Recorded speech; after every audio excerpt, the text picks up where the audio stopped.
¿Alguna vez te has preguntado si una simple respuesta, dicha sin pensar, puede cambiar el rumbo de tu vida? No una gran decisión, no un error grave, solo una respuesta en el momento equivocado a la persona equivocada. Yo tampoco lo creía. Durante muchos años pensé que hablar era señal de honestidad, que responder todo era ser transparente, que callar era esconder algo, hasta que entendí con dolor, con experiencia y con mucha observación, que no todo el que pregunta quiere ayudarte y que no todo lo que sabes debe ser dicho. En Japón aprendí algo que en nuestra cultura casi no se enseña: el silencio también es sabiduría.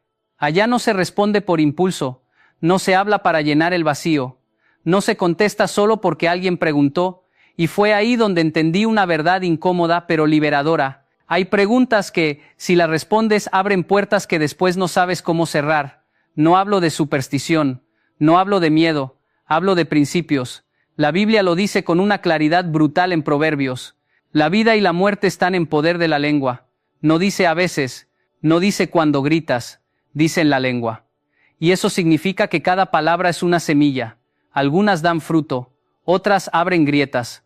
Yo he visto personas perder paz, proyectos, estabilidad y prosperidad, no porque hicieran algo malo, sino porque hablaron de más, respondieron lo que no debían, a quien no debían, cuando no debían. Y quiero que hoy caminemos juntos por algo que casi nadie enseña, el arte espiritual de cerrar la boca a tiempo, no para vivir con miedo, sino para vivir con discernimiento. En Japón existe un principio cultural que me marcó profundamente: el bambú que sobrevive no es el más fuerte, sino el que sabe cuándo doblarse. En la fe ocurre igual, no todo se enfrenta hablando, no toda verdad se dice en voz alta, no toda pregunta merece respuesta. Antes de hablar de las 5 preguntas peligrosas, necesito que entiendas algo fundamental: no toda curiosidad es inocente. Hay personas que preguntan para aprender, y hay personas que preguntan para comparar, para medir, para envidiar, para juzgar, para repetir. En Japón, cuando alguien pregunta algo personal, la respuesta suele ser general, corta y elegante. No por desconfianza, sino por respeto al proceso propio. En la Biblia pasa lo mismo. Jesús hablaba, pero no siempre respondía. A veces callaba, a veces preguntaba, a veces se retiraba. Eso no era debilidad, era autoridad. Primera pregunta peligrosa: ¿cuánto ganas? O su versión disfrazada: ¿te va bien económicamente?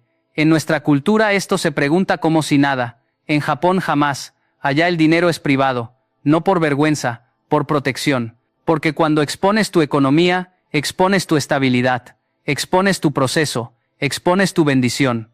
Yo aprendí tarde que no todo el mundo se alegra cuando te va bien.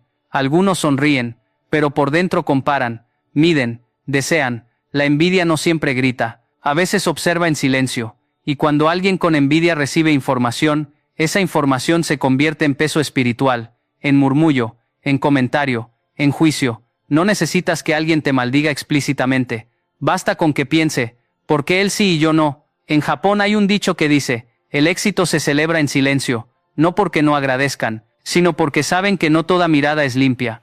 La Biblia lo confirma cuando advierte que la envidia es más peligrosa que la ira, porque la ira se ve, pero la envidia se disfraza. Cuando alguien te pregunta por tu dinero, pregúntate primero: ¿esta persona ha celebrado mis avances? ¿Ha sido fiel cuando me ha ido mal? ¿O solo aparece cuando algo mejora? Si dudas, calla. No expliques, no justifiques, no detalles. Responder con sabiduría no es mentir, es proteger. Segunda pregunta peligrosa: ¿en qué estás trabajando? ¿Qué planes tienes? ¿Qué proyecto traes? Esta es una de las más engañosas, porque parece interés genuino. En Japón me enseñaron que los proyectos nacen en silencio, se trabajan en silencio, y se presentan cuando ya caminan solos.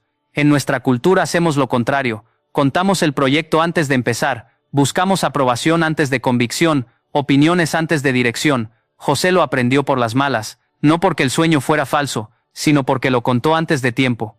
Hay personas que no están preparadas para escuchar lo que Dios te mostró, no porque sean malas, sino porque no tienen fe para sostenerlo contigo. Y cuando alguien sin fe escucha tu visión, no ora, opina, no cuida, cuestiona, no acompaña, debilita. En Japón dicen: el arroz crece mejor cuando nadie lo pisa. Tu proyecto es arroz tierno. No necesita pisadas. Necesita tiempo. Cuando alguien te pregunte qué estás planeando, puedes responder con paz: estoy en proceso. Dios está trabajando. Cuando sea el momento lo sabrás. Eso no es evasión, es madurez. Tercera pregunta peligrosa. ¿Cómo está tu familia? ¿Tu matrimonio? ¿Tus hijos? Aquí quiero ser muy claro, con respeto y profundidad. No todo problema familiar necesita público. No toda herida necesita audiencia. En Japón, los asuntos de familia se cuidan como un templo. No se exponen al primer curioso. Se tratan con discreción, respeto y responsabilidad. Cuando expones conflictos familiares ante personas incorrectas, no recibes ayuda, recibes opinión. Y la opinión sin responsabilidad destruye. Hay gente que se alimenta del problema ajeno. No para ayudar, para compararse y decir, al menos no estoy tan mal. Eso no edifica, eso contamina. La Biblia dice que el amor cubre. Cubrir no es mentir, es proteger lo sagrado. Si tu familia atraviesa algo, busca ayuda correcta. Personas con autoridad espiritual, no curiosos emocionales. Cuarta pregunta peligrosa. ¿Cómo lo lograste? ¿Cuál es tu secreto? Esta pregunta parece halago, pero no siempre lo es. En Japón se enseña algo poderoso. El conocimiento sin carácter es peligroso. No todo el mundo está listo para manejar lo que tú aprendiste con dolor. Hay personas que no quieren proceso, quieren atajo. Y cuando das herramientas a alguien sin principios, esas herramientas se convierten en armas, incluso contra ti. Jesús lo dijo claro, sé sencillo como paloma, pero prudente como serpiente. La prudencia no es egoísmo, es administración. Puedes señalar a Dios, puedes hablar de principios, pero no tienes que revelar cada estrategia, cada contacto, cada paso. Quinta pregunta peligrosa. ¿A qué iglesia vas? ¿Quién es tu pastor? Esta pregunta, en tiempos de división espiritual, requiere discernimiento fino. Hay personas que no preguntan para acompañar, sino para criticar, para sembrar duda, para desconectar. La cobertura espiritual se cuida, no se expone a lenguas divisivas. Puedes responder con honra y sencillez. Estoy en una comunidad donde crezco y aprendo. No necesitas más. Y ahora quiero que escuches esto con el corazón abierto. No se trata de vivir a la defensiva, se trata de vivir despierto. Hay un tiempo para hablar, y hay un tiempo para callar. El silencio oportuno no te quita bendición, la protege. Déjame llevarte un poco más profundo, porque hasta aquí puede parecer solo prudencia social, pero en realidad estamos hablando de gobierno interior. En Japón hay algo que me impresionó desde el primer día. La gente no siente la necesidad de explicarse, no justifican su vida, no se defienden todo el tiempo. No viven dando explicaciones. Y eso sin darse cuenta los hace libres. Nosotros en cambio vivimos respondiendo mensajes, respondiendo preguntas, respondiendo opiniones, respondiendo expectativas, y el problema no es responder, el problema es responder sin discernimiento, porque cada respuesta es una puerta, y no todas las puertas deberían abrirse. Hay algo que aprendí observando a los ancianos japoneses. Cuando alguien hace una pregunta incómoda, ellos sonríen, hacen una pequeña pausa, y responden lo justo. Ni más, ni menos.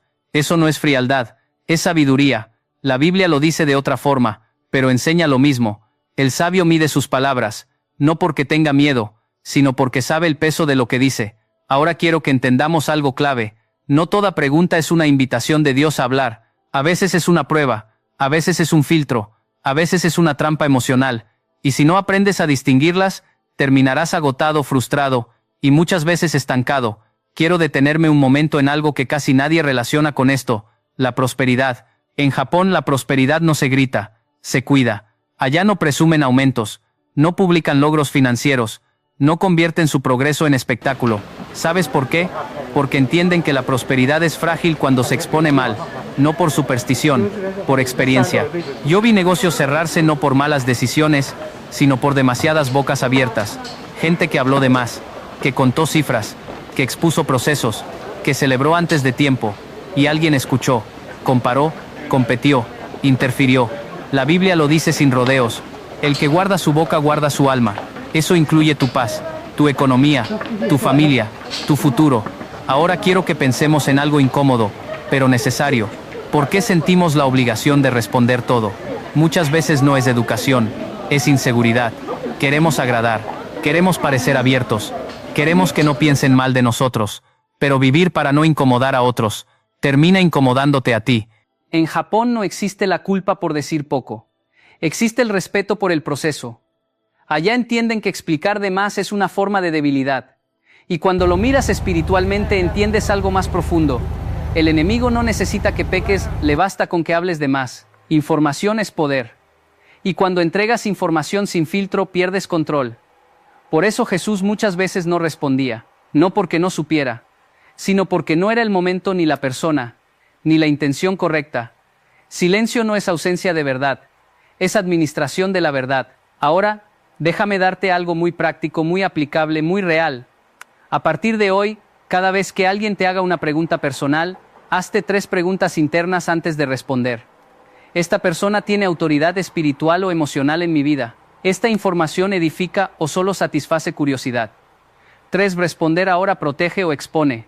Si una sola de esas respuestas no es clara, calla, no expliques, no te disculpes, no te sientas mal. Callar a tiempo es madurez. En Japón hay una frase que dice, el silencio correcto vale más que 1000 palabras innecesarias. Y espiritualmente es exactamente así. Hay bendiciones que se retrasan porque hablamos antes de tiempo. Hay procesos que se complican porque abrimos la boca en medio del camino. Hay guerras que no tendríamos que pelear si simplemente hubiéramos guardado silencio. Quiero que entiendas esto con claridad y sin miedo. Dios no te pide que vivas escondido. Te pide que vivas sabio. Que sepas cuándo hablar y cuándo dejar que Él trabaje en silencio. Déjame enseñarte algo que aprendí observando a los japoneses en situaciones sociales que para nosotros serían incómodas. Ellos dominan un arte que en Occidente casi no existe. Responder sin entregarse. No mienten, no evaden de forma grosera, no confrontan, simplemente protegen. En Japón, cuando alguien pregunta algo que no debe, la respuesta suele ser suave, breve y cerrada. No abre conversación, no deja cabos sueltos, no invita a repreguntas. Eso es sabiduría aplicada, porque el problema no es la primera pregunta, el problema es la segunda. Cuando das demasiada información, despiertas curiosidad. Y la curiosidad mal dirigida se convierte en juicio, comparación o interferencia. Por eso quiero darte ahora respuestas blindadas, frases que no mienten, no ofenden y no exponen. Anótalas, practícalas, úsalas. Cuando alguien pregunta por tu dinero, por tus ingresos, por tu prosperidad, gracias a Dios estamos bien, no cifras, no detalles, no explicaciones. Cuando alguien insiste, Dios ha sido bueno con nosotros, y se acaba. Cuando te preguntan por proyectos, planes, ideas futuras, estoy en proceso. Cuando sea el momento se sabrá. Nada más. Eso no es misterio innecesario. Es protección espiritual. Cuando preguntan por tu familia o tu matrimonio, estamos caminando, aprendiendo y creciendo. Eso cubre sin mentir, eso honra sin exponer. Cuando preguntan por tu éxito o cómo lo lograste, constancia, aprendizaje y la gracia de Dios, no estrategias, no nombres, no fórmulas. Cuando preguntan por tu iglesia o tu pastor, estoy en una casa donde se enseña la palabra y eso me edifica. Punto. ¿Notas algo en común en todas esas respuestas? No entregan acceso. Porque cuando alguien sabe demasiado de ti, empieza a sentirse con derecho a opinar, corregir, comparar o interferir, y ahí comienzan los problemas. Ahora quiero ir más profundo, porque esto no es solo comunicación, es autoridad interior. La persona que no puede callar es esclava de la aprobación. Necesita explicar, necesita justificar, necesita demostrar, pero cuando maduras espiritualmente, algo cambia dentro de ti. Ya no necesitas que todos entiendan tu proceso. En Japón aprendí que la verdadera seguridad no habla fuerte. El bambú no hace ruido cuando crece, pero termina siendo más fuerte que el roble. Así es la vida del que aprende a guardar su boca. Déjame decirte algo muy claro, con mucho respeto y mucha verdad. No todo el mundo merece acceso a tu historia. Hay capítulos que solo Dios debe leer. Hay procesos que solo el cielo debe conocer. Hay batallas que se ganan en silencio. La Biblia lo dice sin poesía. Hay tiempo de callar y tiempo de hablar. El problema es que hablamos en el tiempo de callar, y luego lloramos en el tiempo de las consecuencias. Ahora quiero que veas esto desde otro ángulo. Cada vez que respondes algo íntimo, no solo hablas con la persona frente a ti, hablas con el ambiente espiritual. Las palabras viajan, las intenciones se activan, las energías se mueven. No es misticismo barato, es principio espiritual. Por eso hay personas que sienten que todo se les tranca, después de contar algo bueno que les estaba pasando. No fue casualidad. Fue exposición prematura. En Japón, cuando algo aún no está terminado, no se muestra. Primero se perfecciona, luego se presenta, y eso es profundamente bíblico. Dios trabajó en secreto con José, en secreto con Moisés, en secreto con David, en secreto con Jesús por 30 años. ¿Y nosotros queremos contar todo en el minuto 1? Ahí está el error. Guardar silencio no es miedo, es confianza en el proceso. Confianza en que Dios no necesita que tú anuncies lo que Él está haciendo. Él sabrá cuándo mostrarlo. Quiero que entiendas algo que a mí me tomó años comprender. El silencio no es vacío, es estrategia. En Japón, cuando alguien guarda silencio en una conversación importante, no se interpreta como debilidad, se interpreta como control. Control de sí mismo, control de la situación, control del rumbo, y espiritualmente es exactamente igual. Hay personas que oran, ayunan, declaran, piden, pero no controlan su lengua. Y eso es como llenar un balde con agua mientras el fondo tiene un agujero. Todo se pierde.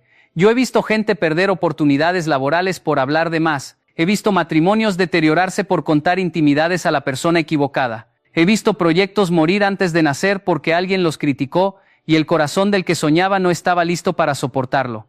No fue el enemigo directo, fue la lengua sin filtro. Por eso quiero que grabes esta idea. No todo lo verdadero debe ser dicho. No todo lo correcto debe ser hablado. No todo lo que sabes debe salir de tu boca. La verdad sin sabiduría puede destruir. En Japón hay un principio muy fuerte. El clavo que sobresale recibe el martillazo. No significa que debas esconderte para siempre. Significa que debes saber cuándo exponerte. El problema es que hoy vivimos en la cultura de la exposición constante. Todo se publica, todo se cuenta, todo se opina. Y luego nos preguntamos por qué hay tanto cansancio emocional, tanta comparación, tanta frustración. Te voy a decir algo incómodo pero necesario. Hay personas que no deberían saber en qué estás trabajando aunque te quieran. No porque sean malas, sino porque no tienen la capacidad emocional ni espiritual para sostenerlo contigo. No todos pueden cargar tu proceso. Eso también es amor, saber a quién no cargarle tu peso. La Biblia lo muestra claramente. Jesús tenía multitudes, discípulos, 12, y solo 3 entraban a ciertos momentos. No todos acceden a todo. Eso no es favoritismo, es discernimiento. Ahora quiero que miremos algo práctico del día a día. ¿Te has dado cuenta de que muchas preguntas no buscan ayudar sino ubicarse? ¿Y cómo te va? ¿Y ya compraste casa? ¿Y sigues en ese trabajo? ¿Y cuándo te casas? ¿Y cuánto estás ganando ahora? No son preguntas inocentes, son preguntas de comparación. Y cuando respondes sin cuidado, entras en un juego que no pediste jugar. En Japón, cuando alguien quiere compararse, no obtiene información, obtiene silencio amable. Eso corta el juego. Y aquí viene algo clave. El silencio corta cadenas invisibles. Corta la comparación, corta la envidia, corta la expectativa ajena, corta la presión social. Cuando no explicas tu vida, la gente deja de opinar sobre ella, y eso da una paz que no tiene precio. Yo aprendí a hacerlo tarde, pero aprendí que no necesito que todos entiendan mis decisiones, aprendí que no debo justificar mis procesos, aprendí que algunas respuestas deben quedarse en Dios, y cuando empecé a callar más, algo curioso pasó, mi vida avanzó más rápido, menos interferencia, menos ruido, más claridad. Eso no es coincidencia. La Biblia dice que Dios obra en lo secreto y recompensa en público, pero nosotros hacemos lo contrario. Hablamos en público y luego lloramos en secreto. Silencio no es pasividad, es alineación. Cuando callas en el momento correcto le estás diciendo a Dios, confío en que tú estás trabajando, aunque nadie lo sepa, y Dios honra esa confianza. Ahora quiero aclarar algo muy importante, porque aquí es donde mucha gente se confunde y termina yéndose a extremos peligrosos. Callar no es mentir, callar no es engañar, callar no es ser falso, callar es administrar la verdad. Jesús es el mejor ejemplo de esto. Cuando fue llevado ante Pilato, Pilato le hizo preguntas directas, provocadoras, cargadas de intención política y espiritual. Y la Biblia dice algo que siempre me estremeció. Jesús no respondió nada. Pilato se sorprendió, los soldados se burlaron, la multitud se desesperó. ¿Por qué Jesús cayó? Porque no toda pregunta merece respuesta. Porque no toda autoridad humana tiene acceso a la verdad eterna. Porque hablar en ese momento no iba a salvarlo, iba a desviar el propósito. Jesús no estaba huyendo, estaba protegiendo el plan. Y aquí viene una verdad que necesitas oír con el corazón abierto. Hay silencios que son obediencia. No responderle a alguien no siempre es cobardía. A veces es discernimiento espiritual. Hay discusiones que no se ganan hablando. Hay ataques que no se detienen explicando. Hay personas que no escuchan para entender, sino para usar lo que digas en tu contra. Y ahí el silencio es tu escudo. En Japón existe una expresión muy fuerte. El pez que abre la boca es el que cae en el anzuelo. Espiritualmente es igual. El enemigo no necesita que hagas algo malo, solo necesita que digas algo de más. Por eso Santiago dice que la lengua es un fuego, no porque siempre queme, sino porque cuando quema lo hace rápido y sin aviso. Ahora déjame llevarte a algo muy práctico. Hay 3 tipos de personas frente a tus palabras. 1. Las que oran por ti. 2. Las que aprenden contigo. 3. Las que se alimentan de tu información. Y el problema es que muchas veces no sabemos diferenciarlas. Las primeras te cubren, las segundas crecen contigo, las terceras te drenan. Y esas terceras son las más peligrosas porque no parecen enemigas, son amables, son curiosas, son buena gente. Pero después de hablar con ellas, algo se siente raro. Te sientes expuesto, intranquilo, como si hubieras dicho demasiado. Eso no es paranoia, es alerta espiritual. Cuando el Espíritu Santo te inquieta después de una conversación, no es para condenarte, es para enseñarte. Yo aprendí a hacerme una pregunta muy sencilla después de cada charla profunda. ¿Esto me dio paz o me dejó inquietud? La paz confirma, la inquietud corrige, y desde que aprendí a escuchar eso, empecé a ajustar mi forma de hablar. Antes contaba todo, ahora discierno, antes explicaba, ahora observo, antes justificaba mis decisiones, ahora camino en silencio. Y aquí viene algo fuerte pero real. La gente no necesita entender tu proceso para respetarlo. Tú no necesitas aprobación para avanzar. Muchas preguntas solo existen porque no soportan no saber. Y tú no estás obligado a saciar la curiosidad ajena. En la Biblia hay una frase brutalmente sabia. Aun el necio cuando calla, es contado por sabio. Imagínate entonces el poder del silencio cuando viene de alguien con discernimiento. Ahora quiero que prestes atención a esto porque aquí está una de las llaves más grandes de prosperidad espiritual y emocional. El silencio protege la energía. Cada vez que hablas de algo importante con alguien incorrecto pierdes energía. Cada vez que explicas demasiado te desgastas. Cada vez que te defiendes sin necesidad te vacías. Por eso hay personas agotadas. No porque trabajen mucho, sino porque hablan demasiado de su vida. Cuentan sus luchas a quien no puede ayudar. Cuentan sus planes a quien no puede sostenerlos, cuentan sus bendiciones a quien no puede celebrarlas, y eso agota el alma. El silencio en cambio concentra la fe, concentra la visión, concentra la fuerza. Cuando dejas de hablar tanto empiezas a escuchar más, y cuando escuchas más, Dios habla con mayor claridad. Quiero dejarte algo muy práctico, porque la sabiduría que no se puede aplicar, se queda en teoría. Hay una forma de responder sin abrir puertas, no es grosera. No es evasiva, no es espiritualoide, es sabiduría en acción. Yo la llamo, la respuesta neutra con intención firme. Mira algunos ejemplos, grábalos si puedes, porque te van a salvar de muchos problemas. ¿Cuánto ganas? Dios ha sido bueno conmigo, y soy agradecido por eso. ¿En qué estás trabajando ahora? En lo que corresponde a esta temporada, paso a paso. ¿Cómo está tu matrimonio, tu familia? Estamos caminando, aprendiendo y confiando en Dios. ¿Cuál es tu secreto para lograr eso? Disciplina, constancia y mucha gracia de Dios. ¿A qué iglesia vas? A una donde crezco espiritualmente y soy edificado. ¿Te das cuenta? No mentiste, no revelaste, no abriste puertas, cerraste con elegancia. Eso es madurez espiritual. La gente sabia no se reconoce por lo mucho que habla, sino por lo bien que sabe callar. Y ahora quiero decirte algo que quizá nunca te dijeron, pero necesitas escucharlo. No todo el mundo merece acceso a tu historia. Tu proceso es sagrado, tu sanidad es sagrada. Tu prosperidad es sagrada, tu familia es sagrada, y lo sagrado se protege, no se exhibe. En Japón aprendí algo que nunca olvidé. Cuando algo es valioso no se deja a la vista, no por miedo sino por respeto. Las joyas no se tiran sobre la mesa, los documentos importantes no se dejan abiertos, las cosas valiosas se guardan, y tu vida vale mucho. Por eso la Biblia dice que el prudente ve el peligro y se esconde, no porque sea cobarde, sino porque entiende el valor de lo que protege. Quiero que te lleves esta frase al corazón. No todo el que pregunta quiere ayudarte. Algunos solo quieren información. Y la información en manos equivocadas se convierte en arma. Pero hoy tú aprendiste algo distinto.